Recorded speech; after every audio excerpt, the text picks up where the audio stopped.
ഈശോ മിശിഹായ്ക്ക് സ്തുതിയായിരിക്കട്ടെ. ഈശ്വരേറ്റ സ്നേഹിക്കപ്പെട്ട സഹോദരരെ, ആഭ്യന്തര കർമ്മീയ ആത്മീയതയുടെ 193 സെഷനാണല്ലോ ഇത്. 6ാം സദനത്തെക്കുറിച്ചുള്ള 33 വിചിന്തനവും. Hallelujah hallelujah. 6ാം സദനത്തെക്കുറിച്ചുള്ള 6ാമത്തെ അധ്യായത്തിന്റെ 12ാമത്തെ ഖണ്ഡികയിലേക്കാണ് നമ്മളിപ്പോൾ കടക്കുന്നത്. അന്തരീക്ഷം അസ്വസ്ഥവും ജീവിതം നിർഭാഗ്യകരവുമായി തീർന്നിരിക്കുന്ന ഇക്കാലത്ത് ലോക വ്യവഹാരങ്ങളിൽ ഉൾപ്പെടാതെ അവയിൽ നിന്ന് വിമുക്തരായി ജീവിക്കുവാൻ സാധിക്കുന്നത് എത്രയോ മഹാഭാഗ്യമാണ്.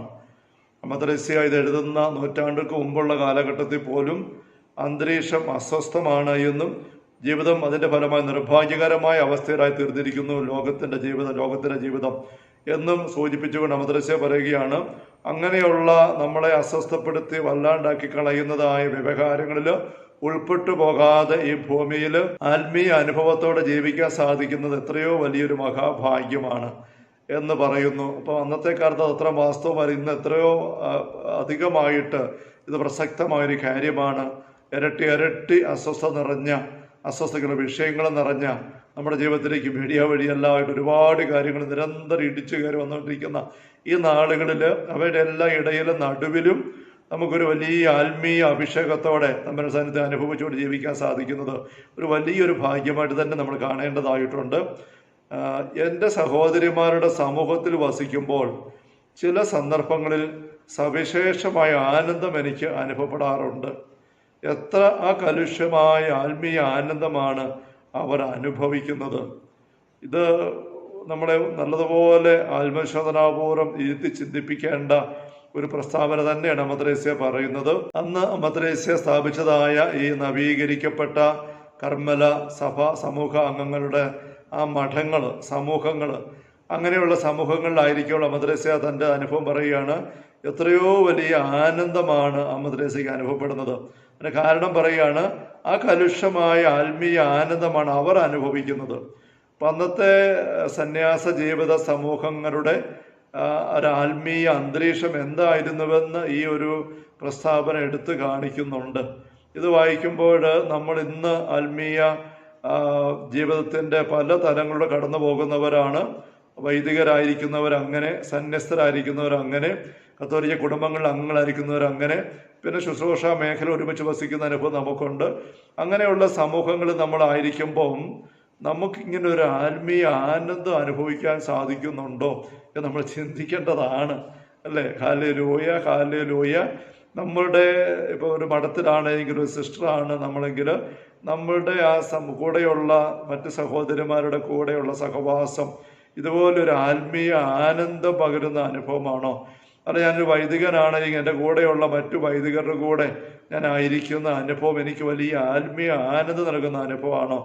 അതുമല്ല എങ്കിൽ ഞാനൊരു കത്തോലിക്ക കുടുംബത്തിലെ അംഗമായിട്ട് ജീവാത്മായ വ്യക്തിയാണ് എങ്കിലും എൻ്റെ കുടുംബത്തിൽ ഭാര്യയുടെ ഭർത്താവിൻ്റെ മക്കളുടെ സഹോദരങ്ങളുടെ കൂടെ ഞാൻ ആയിരിക്കുമ്പോൾ ഇങ്ങനത്തെ ഒരു ആത്മീയ ആനന്ദത്തിന് അനുഭവം എനിക്കുണ്ടോ എന്ന് ചിന്തിക്കുന്നത് നമുക്കൊരു ആത്മശോധനാപൂർവ്വ ചിന്തയുടെ വിഷയം തന്നെയാണ്. നമുക്കിത് എത്രയോ ചുരുക്കമായിട്ട് മാത്രമാണ് നമ്മുടെ ഇങ്ങനെയുള്ള സ്വന്തം സമൂഹങ്ങളിൽ നമുക്കിങ്ങനെ ഒരു ആത്മീയ ആനന്ദം അനുഭവിക്കാൻ സാധിക്കുന്നത്. ഇവിടെ മദ്രസയ്ക്ക് സാധിച്ചത് മദ്രസ്യ ചെല്ലുന്ന സമൂഹങ്ങളിലെല്ലാം അവിടെ ഉണ്ടായിരുന്ന വ്യക്തികൾ ഇങ്ങനത്തെ ആത്മീയ ആനന്ദത്തിൽ ജീവിച്ചിരുന്നവരായിരുന്നു. കലുഷിതമായ യാതൊരു കലർപ്പും ചാഞ്ചല്യവും അല്ലെങ്കിൽ മായം കലർന്ന ഒന്നുമല്ലാത്ത നല്ല ശുദ്ധമായ ആത്മീയ അനുഭവത്തിൽ ജീവിച്ചിരുന്ന സഹോദരിമാരുടെ സമൂഹങ്ങളായിരുന്നു മദ്രസയ്ക്ക് ചുറ്റും ഉണ്ടായിരുന്നിട്ട് ചുരുങ്ങിയ വർഷം മദ്രസ ഈ വിശുദ്ധ പ്രേരിതയായി ആരംഭിച്ച നവീകൃത കർമ്മരഹിത സന്യാസ സമൂഹങ്ങളിൽ എന്നുള്ളൊരു നേർക്കാഴ്ച ഈ ഒരു വചനം നമുക്ക് തരുന്നുണ്ട്. Hallelujah hallelujah.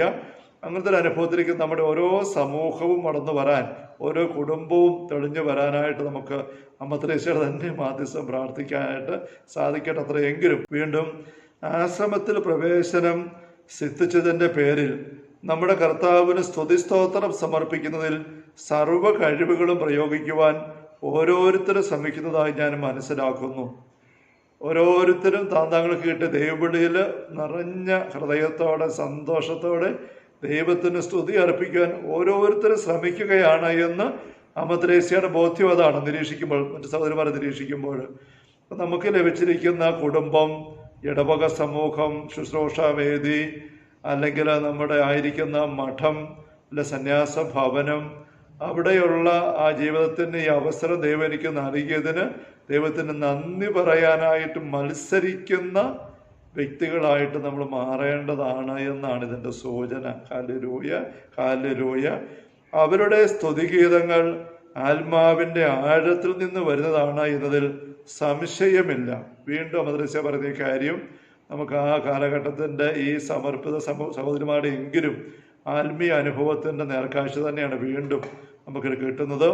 ലൂക്ക 1 നമ്മൾ വായിക്കുന്ന പരിശുദ്ധ അമ്മ എലിസബത്തിന്റെ വീട്ടിൽ ചെല്ലുമ്പോൾ എല്ലാം മറന്ന് ദൈവത്തിന് സ്തുതി അർപ്പിക്കുന്നു. തൻ്റെ കൊച്ചുമോളെ പോലെയുള്ള മേരി കടന്നു വരുമ്പോൾ ഇളയമ്മയായ എലിസബത്ത് തൻ്റെ തലക്കനവും കറന്നൊത്തിയും അവകാശവും സ്ഥാനവും ഒന്നും ചിന്തിക്കാതെ എൻ്റെ കർത്താവിൻ്റെ അമ്മ എൻ്റെ അടുത്ത് വരാണ്ട് ഈ ഭാഗ്യം എനിക്ക് എവിടെ നിന്ന് കിട്ടിയെന്ന് പറഞ്ഞ് ദൈവത്തിന് നന്ദി അർപ്പിക്കുമ്പോൾ മേരി ആകട്ടെ എൻ്റെ ആത്മാവ് കർത്താവിനെ മഹത്വപ്പെടുത്തുന്നു, ചിത്തൻ രക്ഷകന ദൈവത്തിന് ആനന്ദിക്കുന്നു പറയുന്നതായ സ്തോത്രഗീതം. ഇവിടെ മദ്രസ പറയുന്നത് അത് തന്നെയല്ല. അവരുടെ സ്തുതിഗീതങ്ങൾ ആത്മാവിൻ്റെ ആഴത്തിൽ നിന്ന് വരുന്നതാണ് എന്ന് സംശയമില്ല. അപ്പോൾ എലിസബത്തിൻ്റെയും മേരിയുടെയും സ്തോത്രഗീതങ്ങളും സ്തുതിഗീതങ്ങളും അവരുടെ ജീവിതത്തിൻ്റെ ആഴങ്ങളിൽ നിന്ന് വരുന്നതായിരുന്നു. നമ്മളിന്ന് പരസ്പരം കാണുമ്പം പ്രൈസ് ദി ലോർഡും ഹല്ലേലൂയയൊക്കെ പറയുമ്പോൾ എന്തുമാത്രം നമ്മുടെ ജീവിതത്തിൻ്റെ ആഴങ്ങളിൽ നിന്ന് ആത്മാവിൻ്റെ ഉള്ളിൽ നിന്ന് വരുന്നതായിട്ടതുണ്ട്. പലപ്പോഴും അങ്ങനെയൊന്നും ആകുന്നില്ല. നമ്മളൊരു ഫോർമാലിറ്റിക്ക് വേണ്ടി praise the Lord, praise the Lord, hallelujah, hallelujah എന്നൊക്കെ പറഞ്ഞ ആൾക്കാരെ കൊണ്ട് സ്തുതിപ്പിക്കുകയും പരസ്പരം സംബോധന ചെയ്യുകയൊക്കെ ചെയ്യുന്നത് ആത്മാവിൻ്റെ ആഴങ്ങളിൽ നിന്ന് വരുന്നൊരു അനുഭവം നമുക്ക് പലപ്പോഴും ഇല്ല എന്നുള്ളത് നമ്മൾ എളിമയോടെ അംഗീകരിക്കണം. എന്ന് വെച്ചാൽ നമ്മൾ ഈ ഒരു ആത്മീയ അനുഭവത്തിൽ മദ്രസ കൈപിടിച്ചപ്പോൾ നമുക്കുണ്ടോ നോക്കുന്ന പോലെ ഉള്ള അനുഭവത്തിൽ നമ്മൾ വളർന്നു വരാനായിട്ട് ജാഗ്രത എടുത്തേ മതിയാവൂ എന്നൊരു അനുശാസനം അതിനകത്തുണ്ടല്ലോ. Hallelujah, hallelujah. വത്സല സഹോദരിമാരെ, ഞാൻ നിങ്ങളെ അഭിനന്ദിക്കുന്നു. അപ്രകാരമുള്ള ദൈവസ്തുതികൾ നിങ്ങൾ നിരന്തരം തുടരുക. നിരന്തരം ദൈവസ്തുതികൾ, ഇടപെടാതെ ദൈവത്തിന് നന്ദി അർപ്പിക്കുക, നിരന്തരം എല്ലാ കാര്യങ്ങളും അടുത്ത് സ്തുതിക്കുക. ഇതാണ് നിങ്ങളെക്കുറിച്ചുള്ള ദൈവഹിതമെന്ന് 1 തെസ്സലോനിക്ക 5:16, 17, 18 വായിക്കുമ്പോൾ കാണുന്നുണ്ടല്ലോ. ആ ഒരു അനുഭവത്തിലായിരുന്നു ഈ സഹോദരിമാർ. അവിടെ അവരെ അഭിനന്ദിക്കുകയാണ് മദ്രസ. നമ്മുടെ സമൂഹങ്ങളിലേക്ക് കുടുംബങ്ങളിലേക്ക് നോക്കി നമ്മൾ അഭിനന്ദിക്കാൻ പറ്റുമോ? ഇല്ല എന്ന് നമുക്ക് ഏതാണ്ട് ഉറപ്പാണ്. അപ്രകാരമുള്ള ദൈവസ്തുതികൾ നിരന്തരം തുടരുക. നിങ്ങൾ ആഴപ്പെട്ട് തുടർന്ന് മുന്നോട്ട് നീങ്ങട്ടെ. ഒരാളുടെ ഉദ്യമവും നേതൃത്വവും എല്ലാവർക്കും പ്രചോദനം നൽകാതിരിക്കുകയില്ല. നിങ്ങളുടെ കൂട്ടായ്മയിൽ ഏതെങ്കിലും ഒരു വ്യക്തി ഇങ്ങനെ ആത്മീയ സ്തുതിപ്പിലേക്ക് വരാനായിട്ട് ഇടവരുമ്പോൾ തുറക്കാൻ വരുമ്പോൾ അത് ബാക്കി എല്ലാവരും കൊടുത്ത് കൂടട്ടെ. നമ്മുടെ ഇന്ന് സമൂഹത്തിൽ ഏതെങ്കിലും ഒരു വ്യക്തി പ്രത്യേകം ഒരു ആത്മീയ അനുഭവമായിട്ട് നീങ്ങിയാൽ അപ്പോഴേ ബാക്കിയുള്ളവർ ആ കൂട്ടത്തിൽ കൂടി അഭിനന്ദിക്കുകയാണോ, കൂട്ടത്തിൽ ദൈവത്തെ സ്തുതിക്കുകയാണോ, അതോ അത് നോക്കിയിട്ട് ഇതെന്ത് പരിപാടി, ഇത് ഷോയാണ്, ഇത് മിടുക്ക് കാണിക്കാനുള്ള പരിപാടിയാണ്, ഇത് കണ്ട് മറ്റുപിടിച്ച പരിപാടിയാണ്, പുണ്യവാളത്തി ചമയാനുള്ള ഭാവമാണ്, അങ്ങനെയുള്ള എതിർചിന്തകളും കമന്റുകളും വിമർശനങ്ങളും പൊങ്ങി വരുന്ന ഒരു അനുഭവ അവസ്ഥ നമ്മൾ നേരത്തെ കഴിഞ്ഞ ശേഷം കാണുകയുണ്ടായല്ലോ. നിങ്ങൾ ഇങ്ങനെ എല്ലാം ദൈവത്തെ സ്തുതിക്കുമ്പോൾ നമ്മുടെ സമൂഹങ്ങളിൽ ആരും നിങ്ങളെ നിന്ദിക്കുകയില്ല, പുച്ഛിക്കുകയില്ല എന്ന് പറഞ്ഞ് നമ്മൾ കഴിഞ്ഞ ശേഷം കാണുകയുണ്ടായി. പീറ്റർ അൽഖാന്തര എന്ന് പറഞ്ഞ പുണ്യവാൻ എന്നെ പറ്റി മദ്രസ സൂചിപ്പിച്ചല്ലോ. ആ പുണ്യവാനോട് മിണ്ടിക്കഴിഞ്ഞാൽ ആ പുണ്യവാൻ ഇങ്ങനെ ഒരു സമനില തെറ്റിയ പോലെ തോന്നിപ്പോകും ലോകത്തിൻ്റെ രീതി ജീവിക്കുന്നവർക്ക്. കാരണം അങ്ങേരെ സമയത്തും അസമയത്തും എന്താ പറയുക ഇങ്ങനെ ദൈവത്തിന് സ്തുതി അർപ്പിക്കുന്നു, നന്ദി പറയുന്നു, അങ്ങനെ ജീവിക്കുകയാണ്. പരിസരബോധം ഇല്ലാത്ത പോലെ ആയി പോകുന്നു എന്ന് തോന്നിപ്പോവുകയാണ്. അപ്പം നമ്മുടെ സമൂഹത്തിൽ സഹോദരിമാരെ മനസ്സിൽ പറയുകയാണ്, ഏത് വ്യക്തിക്ക് എപ്പം വേണം ദൈവത്തെ സ്തുതിക്കാം, എല്ലാവരും കൊടുത്ത് കൂടുകയോ നിങ്ങളത് നിന്ദിക്കുകയല്ല, പുച്ഛിക്കുകയല്ല. അതാണ് യഥാർത്ഥത്തിൽ ക്രൈസ്തവ ജീവിതത്തിൻ്റെ അനുഭവത്തിൽ നീങ്ങുന്ന വ്യക്തികൾക്ക് ഉണ്ടാവേണ്ട ജീവിതത്തിൻ്റെ ഒരു ചിത്രം എന്ന് നമുക്ക് വീണ്ടും ഓർമ്മിക്കാം, ശ്രദ്ധിക്കാം, കൊതിയോടെ അതിനുവേണ്ടി പ്രാർത്ഥിക്കാനെങ്കിലും ആഗ്രഹിക്കാനും പ്രാർത്ഥിക്കാനെങ്കിലും നമുക്ക് സാധിക്കട്ടെ. ഹല്ലേലൂയ. നിങ്ങൾ ഒന്നിച്ചു കൂടുമ്പോൾ നിങ്ങളുടെ നാവിന് ദൈവത്തെ സ്തുതിക്കുന്നതിനേക്കാൾ ഉത്തമമായ ഉപയോഗം വേറെ വല്ലതുമുണ്ടോ? ഇതൊരു വല്ലാത്ത ചോദ്യമാണ്. വല്ലാത്തതല്ല, ശക്തമായ ചോദ്യമാണ്. അതിന് എന്തെല്ലാം നിദാനങ്ങൾ നമുക്കുള്ളത് വെച്ചാൽ ഒന്നിച്ചു കൂടുമ്പോൾ ദൈവത്തെ സ്തുതിക്കുന്നതിനേക്കാൾ ഉത്തമമായ മാർഗം ഉപയോഗം നിങ്ങളുടെ നാവിന് വേറെ വല്ലതും ഉണ്ടോ? എലിസബത്തും മേരിയും ഒന്നിച്ചു കൂടിയപ്പോൾ അവർ ദൈവത്തെ സ്തുതിച്ചു. ആ ഭവനത്തിലൂടെ എല്ലാവരും കൂടി കാണും.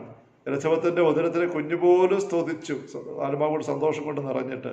നമ്മൾ ഒരുമിച്ച് കൂടുമ്പോൾ നമ്മുടെ നാവിൻ്റെ ഒന്നാമത്തെ പരിപാടി എന്താ? സ്നേഹമുള്ള സഹോദരങ്ങളെ, മറ്റുള്ളവരെ കുറ്റം പറയുക, അവരുടെ കുറവുകളെ പറ്റി സംസാരിക്കുക, ഭേഷണി കേൾക്കുക, അത് പറയുക, അധികാരികളെ വിമർശിക്കുക. ഇങ്ങനെ എന്തെല്ലാം കെട്ട അവസ്ഥയിലാണ് നമ്മുടെ ഒരുമിച്ച് കൂടുമ്പോഴുള്ള സംസാര വിഷയം. നമ്മുടെ നാവിൻ്റെ ഉപയോഗം എങ്ങോട്ടാണ് പോകുന്നത്? എഫെസോസ് 5 നമ്മൾ വായിക്കുന്നുണ്ട്, വ്യഭിചാരത്തിൻ്റെ, അശുദ്ധിയുടെ, ആസക്തിയുടെ പേര് പോലും നിങ്ങളുടെ ഇടയിൽ കേൾക്കരുത്. അങ്ങനത്തെ കാര്യങ്ങൾ സംസാരിക്കുന്ന പോലും നിങ്ങൾക്കിടയിൽ ഉണ്ടാവാൻ പാടില്ല. നിരന്തരം ദൈവത്തിന് സ്തുതി അർപ്പിക്കുന്ന അനുഭവം, അതാണ് നിങ്ങൾക്ക് വേണ്ടി ദൈവം കരുതി വച്ചിരിക്കുന്നത്. എഫെസോസ് 5 എടുത്ത് വായിക്കുന്നത് മനോഹരമാണ്. വീണ്ടും വീണ്ടും അമദ്രേസ്യ പങ്കുവെക്കുന്ന അനുഭവം അവിടെ പൗലോസപ്പോസ്തലൻ പരിശുദ്ധാത്മാവ് വെളിപ്പെടുത്തുന്ന ആ ചിത്രവുമായിട്ട് നേരെ ചേർന്ന് പോകുന്നതാണ്. Hallelujah, hallelujah. 13-ാമത്തെ ഖണ്ഡിക. ഇത്രമാത്രം ഭദ്രവും ഗുണകരവുമായി പ്രാർത്ഥനാ പദവി നമുക്ക് കൂടെ കൂടെ തരുവാൻ നമ്മുടെ കർത്താവ് തിരുമനസ്സാകട്ടെ. അത് തികച്ചും അതിസ്വാഭാവികമാകയാൽ അത് നേടുക നമുക്ക് സാധ്യമല്ല. നമുക്കിത് ഉണ്ടാക്കിയെടുക്കാനോ നേടിയെടുക്കാനോ നമുക്ക് പറ്റുന്ന കാര്യമല്ല. അതിസ്വാഭാവികമാണ്. അപ്പോൾ നമുക്കൊരു 4-5 മുതൽ ഇങ്ങോട്ട് അതിസ്വാഭാവികമായ കാര്യങ്ങളാണ്, മിസ്റ്റിക്കൽ എക്സ്പീരിയൻസ് ആണ്. നമുക്ക് നേടാൻ പറ്റത്തില്ല, തമ്പുരാൻ തരുന്നതാണ്. എല്ലാവർക്കും തരണമെന്നുമില്ല. തമ്പുരാൻ തിരുമനസ്സാകട്ടെ നമുക്ക് തരാൻ. ചിലപ്പോൾ അത് ഒരു ദിവസം മുഴുവൻ നീണ്ടു നിൽക്കും, ചിലപ്പോൾ ഇത് കിട്ടുമ്പോൾ ഒരു ദിവസത്തേക്ക് നിൽക്കും. അപ്പോൾ ആത്മാവ് പ്രകടമാക്കുന്നത് ധാരാളം മദ്യം കഴിച്ച ഒരാളിൻ്റെ സമ്പ്രദായമായിരിക്കും എന്ന് അമദ്രസ്യ പറയുകയാണ്. പക്ഷേ ബോധക്ഷയം വന്നിരിക്കുകയില്ല, വിഷാദം പോലെയുമല്ല. ബോധക്ഷയം പൂർണ്ണമായി സംഭവിക്കാത്ത ഒരുതരം വിചാര വിവശതയുണ്ടല്ലോ.